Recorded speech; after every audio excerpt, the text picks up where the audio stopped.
2000'de 1-2.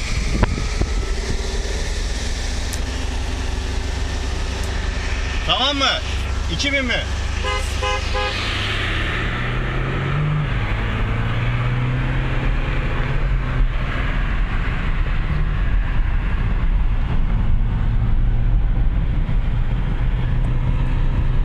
Evet, 155'lik Ford Custom çiftli 111 Vito.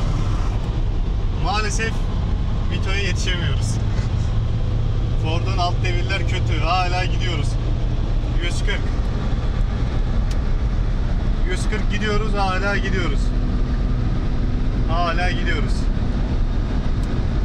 Biraz yetişir gibiyiz sanki. Yok. Çayeli'nin çıkışına geldik. Hala geçemiyoruz. Ford hakkını vermiyor maalesef koşmayan beygirler.